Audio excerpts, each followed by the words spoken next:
The user interface in AutoCAD is key to working efficiently. Now, to help us out, AutoCAD has created Workspaces. A workspace is an organized group of interface tools. Out of the box, AutoCAD comes with 3 workspaces. Each one is slightly different from the other, and each one fills certain needs. If you come down here to the status bar, click on this arrow right here for the workspace settings. You'll see we have 3 main workspaces: drafting and annotation, 3D basics, and 3D modeling. Now, to switch in between any of these, it's very simple. The one that's current has the check mark on it, and then the others, you just click on it to switch to it. Now, in this video series, we're mainly going to use the main drafting and annotations workspace.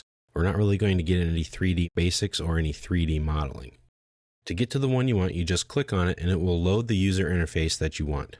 This little window here that may keep popping up on you is called the design feed. You can always turn it back on later, but for most of the time right now, for purposes of this video, I'm going to turn it off. Now, there are some things that you can do to manage your workspaces, and you do that through your workspace setting buttons found down here. You have the Save Current As, you have Workspace Settings, Customize, and Display Workspace Label. Here you can arrange the way the available workspaces are displayed for you. So if I go to Workspace Settings, it will show the different workspaces that I have. If I don't want to see any of them, I can turn them off by here, clicking and clicking, and then click OK. So now when I come down to my workspace settings, that's the only one that is available to me. Now I can always click back at the settings and turn these back on if I want. I can adjust the order that I want. If I just select one and click Move Up, it'll move it up. Or select it, click Move Down, it'll move down. If I want a separator, I can click Add Separator, and it will put the separator above where I currently have my little blue selection. When I'm finished, click OK. And now when I come down here, I can see this little separator line. So that's a nice thing to use if you customize your own workspaces and you make them all. Now, if you want to make your own workspace or just tweak one a little bit, go right ahead. In fact, it's probably a really good idea. But before you do that, I suggest that you make a new workspace and leave the default workspaces alone.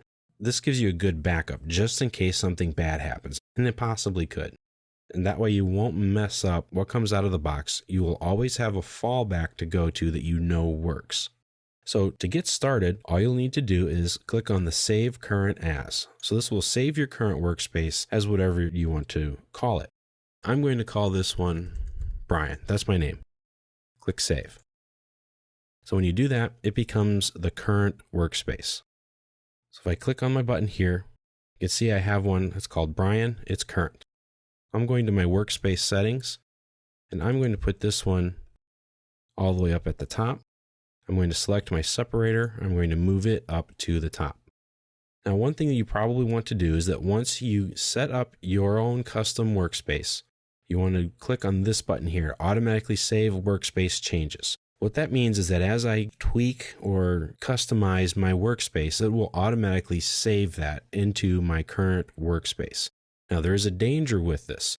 The danger is that if I switch to one of these other workspaces and I make a change to it, it's going to override those settings. So be careful with that. Now, if you're afraid of messing anything up, that's okay. Just click on the Do Not Save Changes to Workspace and leave that on. You will have to keep in mind that anytime you change or tweak your user interface, you're going to have to save that manually. So whichever way works for you, then go right ahead and do that. So I'm going to click OK. I am going to press Control and 1 to turn on my Properties window because I want that there. And that's the way I want my workspace to go. So I'm going to click here, click Save Current As, and I'm clicking this button here to see what I have available. And I want to resave it into Brian. Click Save, and it says, hey, this already exists. Do you want to replace it? Yes, I do. So now, if I switch to my regular drafting and annotations, you can see my design feed shows up here. My properties palette's gone. Everything else is this way. Well, that's okay. But if I switch back to Brian, it puts it back to the way I had it and the way I want it. So that's really good. So you can add toolbars, you can add menu bars, palettes, you can open anything up, and then you can save it. Many users will like to make custom workspaces that are task-oriented. That means that their ribbon tabs, panels, and things are set up for a specific task.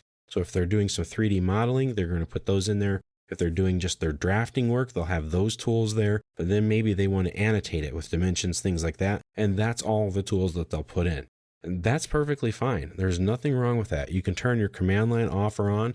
You can work with these customized workspaces all that you want. Create as many as you want, but make it so that it works for you so that it gets your job done more quickly. That's what's important. Now you're going to find that having certain tools for specific tasks can make you more productive.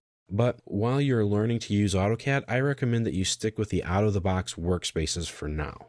That's why I'm going to use the drafting and annotation workspace for the majority of this video.